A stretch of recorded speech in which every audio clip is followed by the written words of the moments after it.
himself and other people.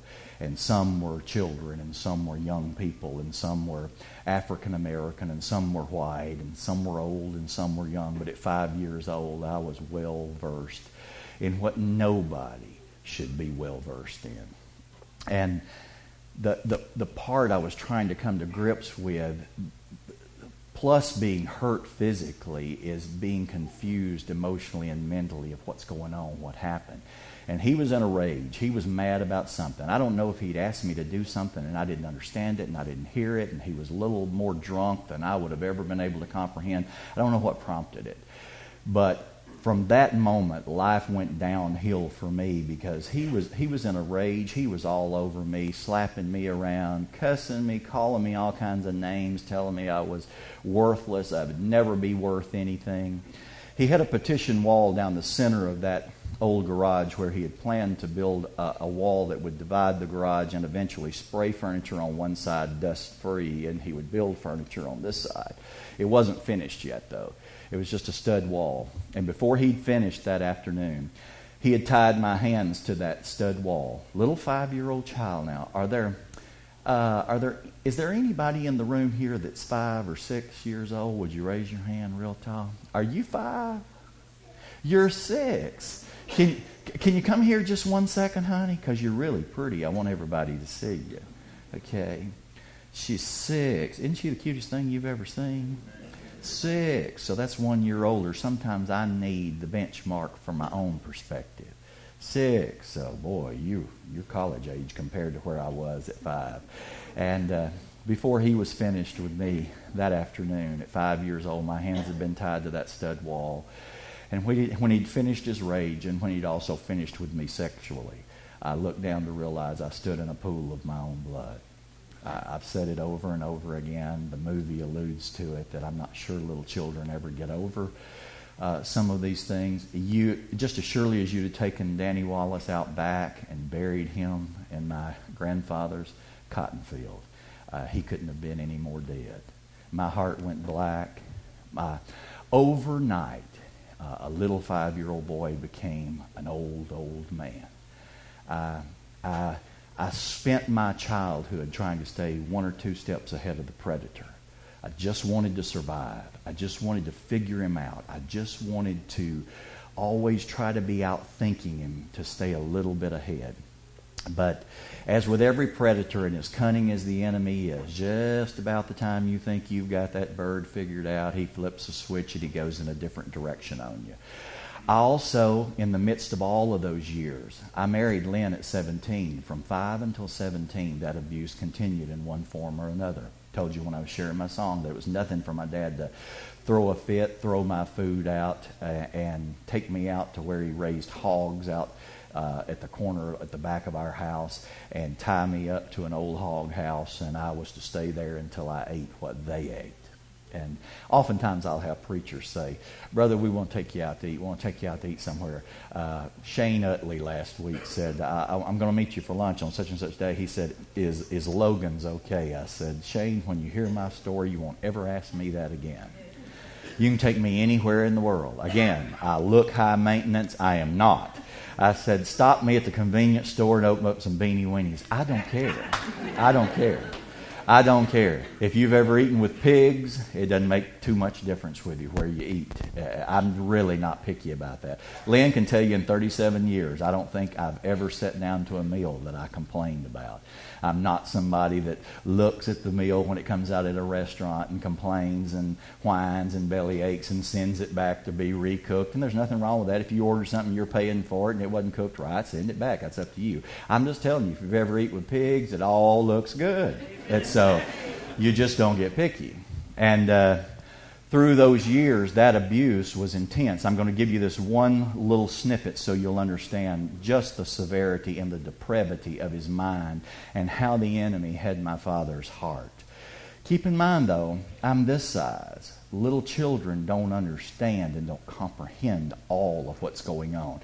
They kick into survival mode. They get in their imagination. I had a vivid imagination. It's one reason I like to play dress up at 54. You never know what I'm going to do. But I was a little boy trapped up in here, and sometimes I just like, hey, let's just have fun. I never got to do it as a kid. It gets me in a lot of trouble in some Baptist churches, but I think I'll be safe here. I used to climb up in my grandpa's barn loft and put on a little red cape because I loved Superman, and I'd dive out of the barn loft and land in a pile of hay because I wanted to be able to fly. I think I wanted to be able to fly because, dear God, if you'll let me fly, I can fly out of here. And to this day, I still want to fly. I dream about it sometimes. I'll have the most vivid dreams of me just taking off, and I'm just soaring out across the fields, And it's so real, I really think I can. So the survival of children God places in our hearts when we're little is that vivid imagination. For me, it was survival for me. At 10 years old, though, now keep in mind that started in the garage at 5 after 5 solid years of things those are the things I can tell you about. Most of the things could never be written about, could never be spoken about. But at 10 years old, one afternoon, my dad told me that a man had given him a load of wood. And it was stored in an old barn, and if I would go with him and help him load it, I could earn some money. Maybe enough money that when my mom went to the grocery store, I could go to the drugstore next door and buy some Superman comics. So I hop in the pickup truck. We're headed out to go load this wood. It's getting dusky dark. We wound around out in the woods. If y'all think you're in the country, man, wherever it was it was country. And we're on this old dusty gravel road going back through the woods, and you see the big old barn in the clearing. And as we pull up there, I hop out. I go through the doors of that barn. I'm ready to get started loading this wood. Strangest feeling hit me as soon as I went through the doors of the barn. First, there was no wood in the barn. There was nothing in the barn, and it had just the old dirt floor for the barn floor. Nothing in the barn except a stained and filthy old mattress in the middle of the barn. And when I realized that I'd been tricked and what had happened, and I turned to try to leave, already I was being surrounded in a circle of about 15 or 16 big, strong men, not unlike some of you guys in here, that had paid my father at the door for a little fun with the kid. And that afternoon, in one shape, form, fashion, fetish, or another that they had in mind, when they had finished with this little 10-year-old boy, again, I distinctly remember realizing I stood in a pool of my own blood. I don't know how much the sacrifice that Jesus made at Calvary means to you. It means a lot to me. I do know what it means to shed blood. And by no means even in an ounce of comparison to what our Lord has done for us. And I will never forget it. I will tell you this. The abuse, the physical abuse, the sexual abuse, I had become numb to it. And I could survive that because you could just kind of clock out. My dad had told me over and over again I was fit for nothing. I would never be anything. I would never amount to anything. The only thing I was worth was what I was being used for. And he was quick to declare that on most days you're not even very good at that. And he had told me more times than not, if you ever breathe a word of what's going on, I will see to it that you are killed and buried on this property, and it'll be years before they dig you up or find out what's happened to you. And being a little child and him being this awesome figure, I knew that was true. I knew he could get away with it. Some of y'all are sitting there wondering right now at this point, how does a man get away with such as that? Same way one or two of you in this room have gotten away with it before. How does he get away with it? Same way some of you in this room are getting away with it. How would nobody not know that he was doing this to a little boy?